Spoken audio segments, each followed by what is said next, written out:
Assalamualaikum warahmatullahi wabarakatuh. Sebelumnya perkenalkan saya Silma Yesinta, NIM 63040200097, kelas SKBI 6B. Saya akan mempresentasikan hasil analisa studi kelayakan bisnis yang saya lakukan. Langsung saja.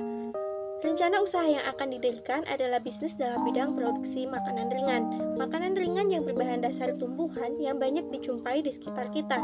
Bisnis makanan ringan ini dirintis untuk memudahkan masyarakat sekitar dalam mencari jenis makanan ringan yang sehat serta terbuat dari bahan-bahan yang kaya akan vitamin dan serat, terutama untuk masyarakat yang hobi makan makanan ringan. Sebagai seorang muslim, tentu saja bisnis makanan ini halal dan produk makanan yang dijual sudah berstandar BPOM dan bersertifikasi halal, sehingga aman dikonsumsi semua kalangan masyarakat, terutama masyarakat muslim. Usaha ini diberi nama Crisp. Usaha ini berlokasi di daerah pusat kota Salatiga, di mana lokasi tersebut sangat strategis digunakan untuk menjalankan bisnis. Lokasi ini menguntungkan karena padat penduduk, dan selain itu, usaha ini memproduksi berbagai macam jenis keripik. Selain itu, Crisp juga langsung menjualnya di toko milik sendiri di pusat kota Salatiga. Toko ini memiliki label halal pada depan pintu, sehingga masyarakat muslim dengan mudah mengenali produk makanan ringan yang dijual adalah makanan halal dan tidak perlu ragu lagi untuk membelinya. Selanjutnya ada tujuan membuat analisa studi kelayakan bisnis Islam ini. Tujuan utamanya adalah membuat keputusan menerima atau menolak usulan suatu usaha bisnis yang akan didirikan.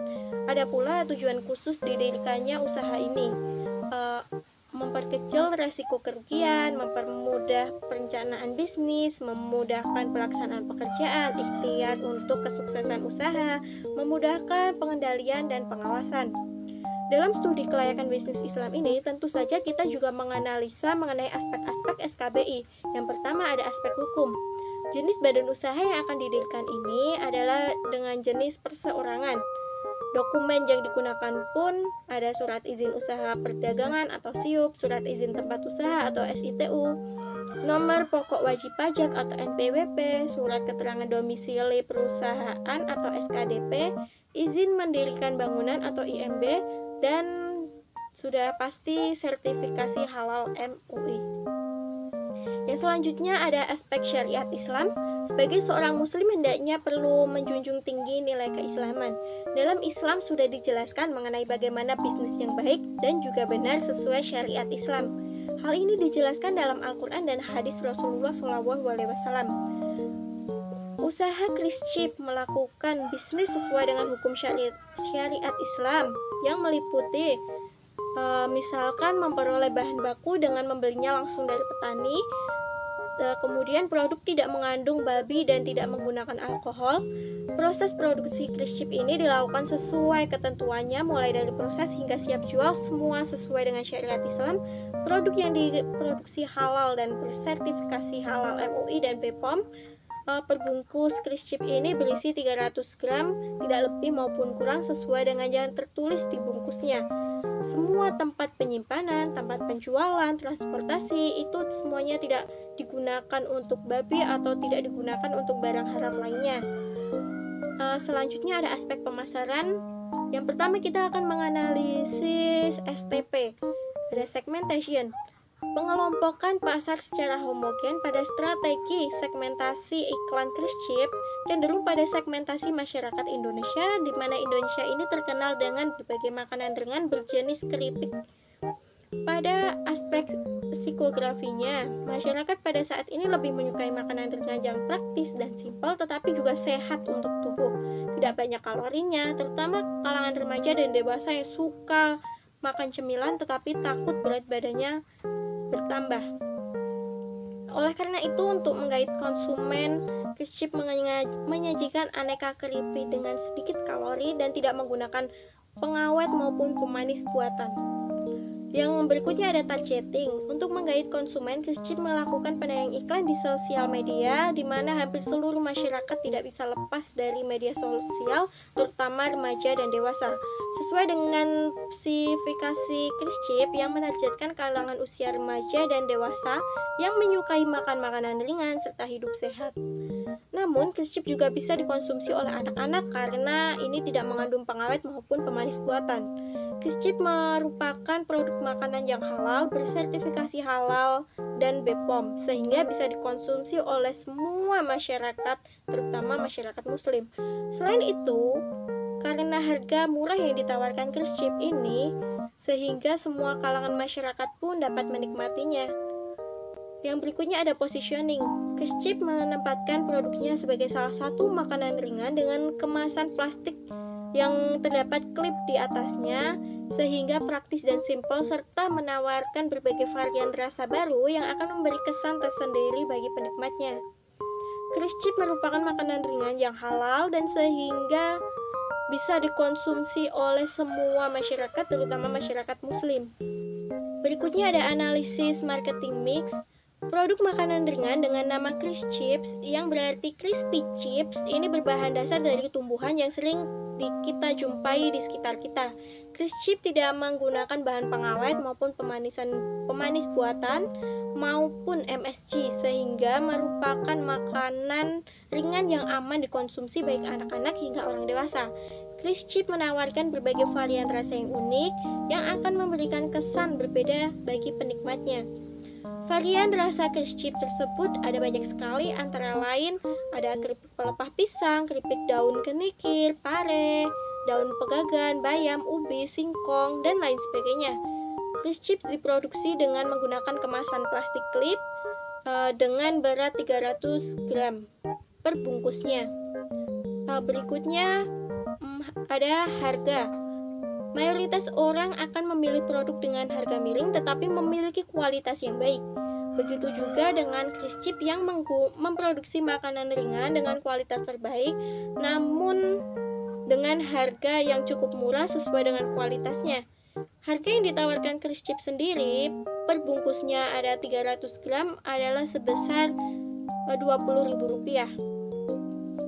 Promosi adalah salah satu cara agar produk yang dijual bisa menarik konsumen untuk membelinya. Untuk menggait konsumen, pertama Crisp Chips melakukan promosi dengan melalui media sosial, di mana pada saat ini hampir seluruh masyarakat menggunakan media sosial dan hampir tidak bisa lepas dari media sosial. Antara lain media sosial itu ada TikTok, Instagram, WhatsApp, Twitter, Facebook, dan lain-lain. Yang kedua, Crisp Chips menggunakan baliho iklan seperti di mall atau swalayan, di minimarket, dan lain-lain. Yang ketiga ada dari mulut ke mulut. Media promosi yang paling baik adalah dengan media mulut ke mulut. Dengan memberitahu dari orang ke orang, ini biasanya masyarakat akan lebih percaya akan kualitas dan rasanya karena sudah dibuktikan oleh seseorang tersebut. Promosi yang dilakukan Crisp Chips sesuai dengan syariat Islam, dengan tidak menggunakan konten yang kurang sopan maupun hal-hal yang vulgar, dan sesuai dengan etika bisnis dengan tidak menjelekan atau menjatuhkan produk lainnya. Usaha Crisp Chips berlokasi di pusat kota Salatiga. Makanan ringan Crisp Chips dengan kemasan plastik klip ini dapat dengan mudah didapatkan di berbagai tempat seperti swalayan, minimarket, toko-toko, warung-warung kecil maupun di toko Crisp Chips-nya secara langsung. Crisp Chips merupakan bisnis perseorangan yang tidak begitu besar sehingga memiliki karyawan yang tidak terlalu banyak. Meskipun dengan karyawan yang tidak terlalu banyak, karyawan tersebut diseleksi dengan berdasarkan kemampuan dan skillnya, sehingga akan memudahkan dalam penyelesaian pekerjaannya, seperti ada tahap seleksi, ada tahap perekrutan, seleksi, kemudian ada pelatihan, dan ada tahap magang, sehingga karyawan akan mengetahui terlebih dahulu apa tugas-tugasnya itu. Berikutnya ada minat konsumen dari kuesioner yang telah disebar, dan dari jawaban responden tersebut dapat disimpulkan bahwa responden berminat dengan produk makanan ringan tersebut, sehingga usaha ini berpotensi untuk didirikan di daerah pusat kota Salatiga ini.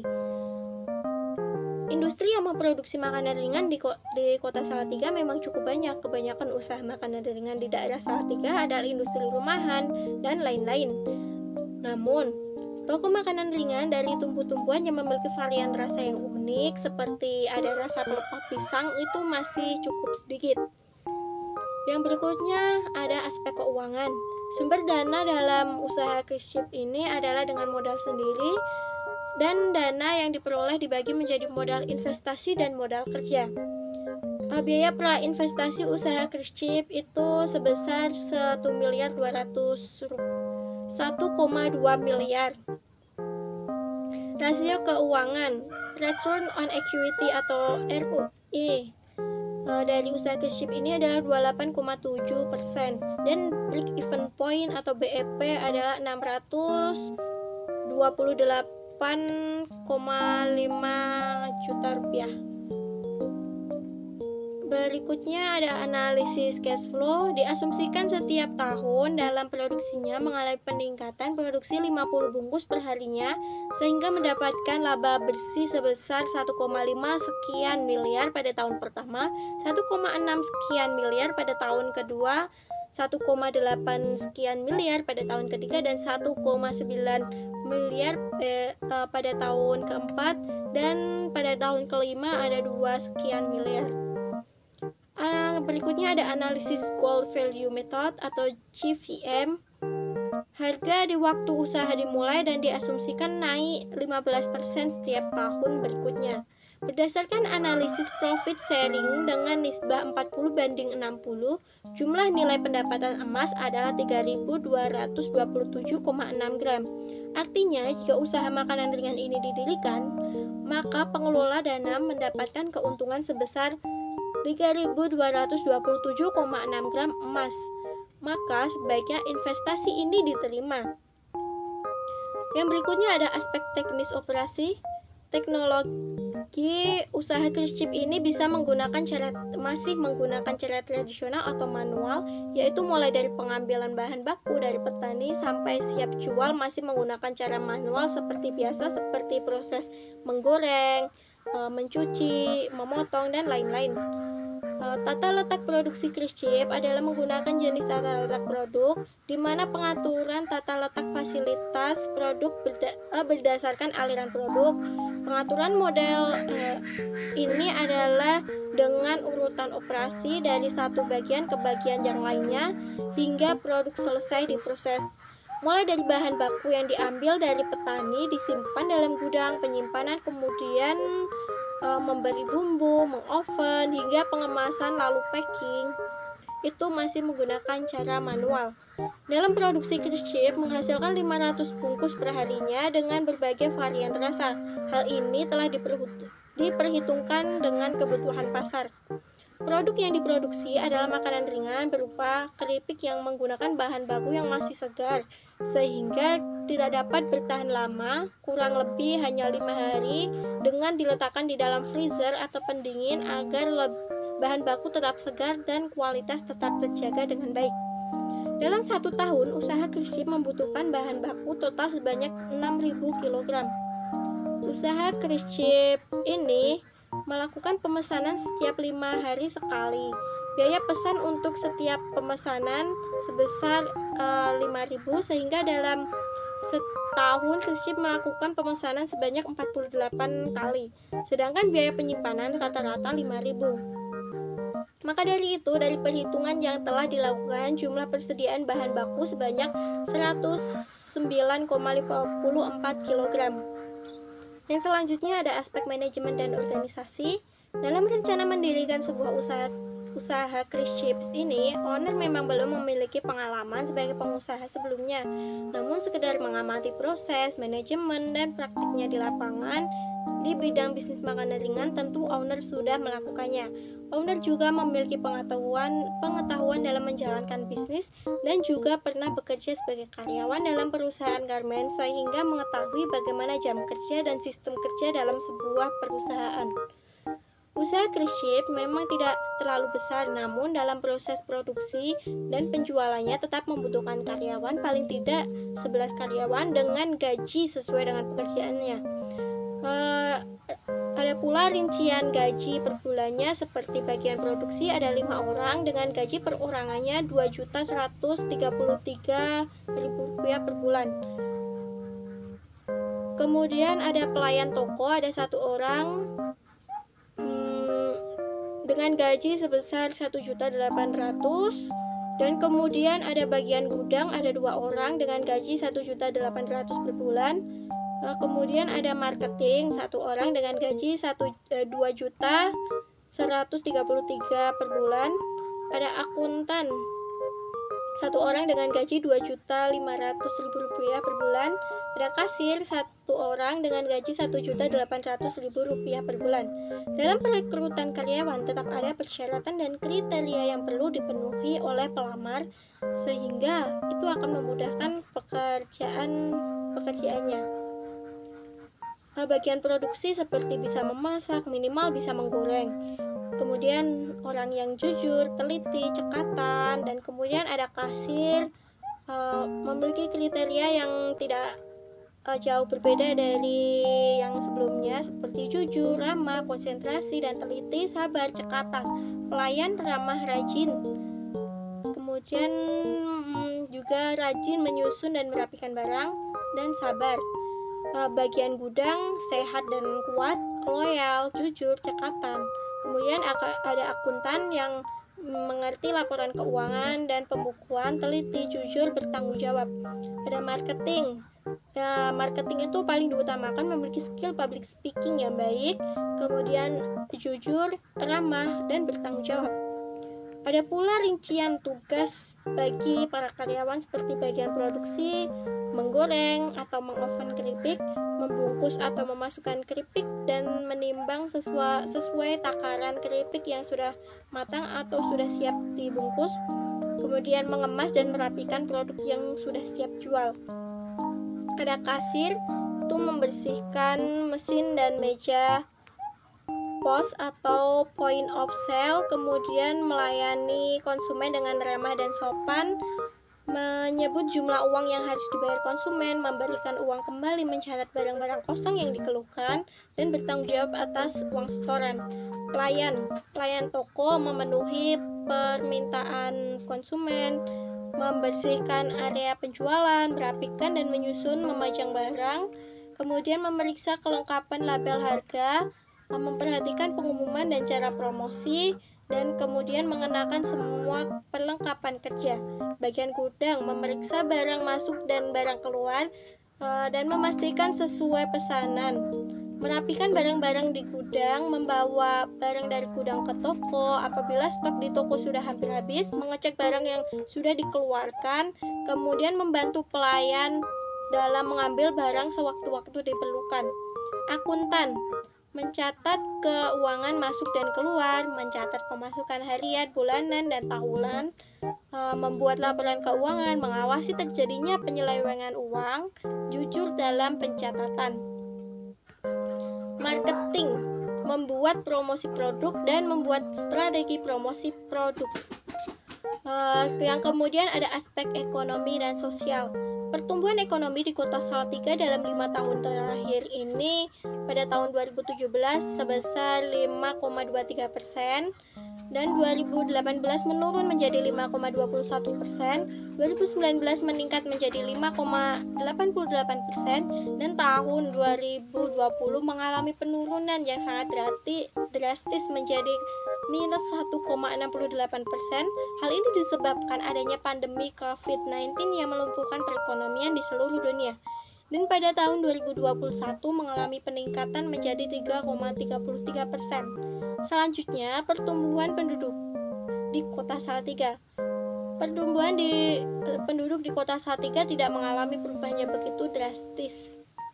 Yang berikutnya ada aspek AMDAL. Dampak positif dari adanya usaha ini, yang pertama ada dampak ekonomi, meningkatnya ekonomi rumah tangga, kemudian menggali, mengatur, dan menggunakan ekonomi SDA, penambahan peluang dan kesempatan kerja, penambahan jenis dan jumlah aktivitas ekonomi non-formal, pemerataan pendistribusian pendapatan, peningkatan pendapatan asli daerah, ada penambahan pusat pertumbuhan ekonomi di daerah tertentu, dan kemudian mengurangi ketergantungan pada barang impor, memperoleh pendapatan melalui pajak. Ada pula pengembangan wilayah melalui pemerataan pembangunan. Dari aspek sosial, adanya perubahan demografi, kemudian perubahan budaya yang meliputi perubahan sikap dan persepsi masyarakat, perubahan adaptasi ekologis, perubahan kesehatan masyarakat yang meliputi perubahan status gizi masyarakat menjadi lebih baik karena produk berupa makanan ringan yang halal dan rendah kalori. Kemudian dampak negatifnya untuk tanah menjadi tidak subur dan tandus sebab berkurangnya lahan resapan air karena bertambahnya bangunan. Kemudian untuk air berubah rasa sehingga tidak layak minum. Hal ini disebabkan seringnya mencuci perabotan atau alat-alat yang digunakan dalam proses produksi dengan menggunakan deterjen. Untuk udara dapat menimbulkan suara bising ketika sedang memindahkan barang dan dapat menimbulkan suhu udara menjadi panas akibat proses penggorengan. Yang berikutnya ada biologi. Berkurangnya tumbuh-tumbuhan sebagai bahan baku pembuatan keripik-keripik tersebut. Dari segi sosial, ekonomi, budaya, eksploitasi sumber daya yang berlebihan, masuknya pekerja dari luar yang mengurangi kesempatan atau peluang kerja bagi masyarakat sekitar. Perubahan gaya hidup, budaya, adat istiadat, dan struktur sosial lainnya. Meningkatnya kriminalitas dan kemudian budaya setempat akan berubah sebab mulai banyak industri yang didirikan. Kebiasaan masyarakat setempat juga akan berubah menyesuaikan perubahan yang terjadi. Untuk kesehatan masyarakat setempat tidak banyak berubah, namun dengan adanya kebisingan maupun udara yang semakin panas, masyarakat akan sedikit terganggu. Kemudian ada cara penanggulangannya seperti melakukan reboisasi atau menanami pohon di sekitar lokasi agar udara tidak terlalu panas dan adanya lahan untuk resapan air. Kemudian ada pengolahan limbah air untuk pengolahan limbah, dan kemudian untuk menerapkan CSR, dan kemudian adanya asuransi jiwa. Sekian itu presentasi dari saya mengenai analisa studi kelayakan bisnis Islam yang saya lakukan. Kurang lebihnya mohon maaf, dan apabila ada kekurangan mohon koreksinya. Terima kasih. Wassalamualaikum warahmatullahi wabarakatuh.